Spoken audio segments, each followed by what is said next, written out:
ताती भितरे बड़ आश्वस्ति 19 रु 4 दिन एसबु स्थान में घड़घड़ी सह प्रबल वर्षा।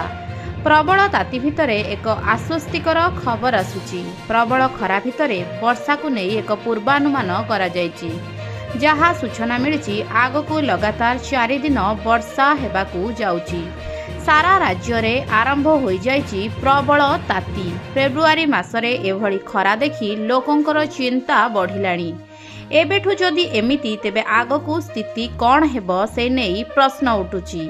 एहारी भितरे एक आश्वस्तिकर खबर आसुची। प्रबल खरा भितरे वर्षा को नहीं एक पूर्वानुमान करा जायछि।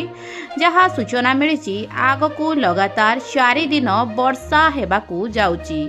पश्चिमा झड़ प्रभाव में फेब्रुआरी 19 रु 4 दिन धरी राज्यर विभिन्न अंचल बिजुली घड़घड़ी सह हालुका मध्यम धरणर वर्षा हेबार संभावना रही। 19 तारिख रे मयूरभंज, केन्दुझर, भद्रक, जाजपुर, केन्द्रापड़ा एवं बालेश्वर जिलार किछि स्थान रे वर्षा नहीं पाणीपाग विभाग पक्षरु येलो वार्निंग जारी करा जायछि।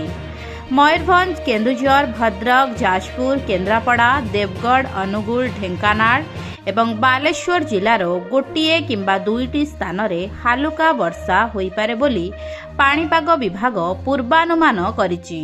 अन्य पक्षरे फेब्रुआरी द्वितीय सप्ताहरु राज्य रे तापमात्रा वृद्धि पाइबारे लागिछि।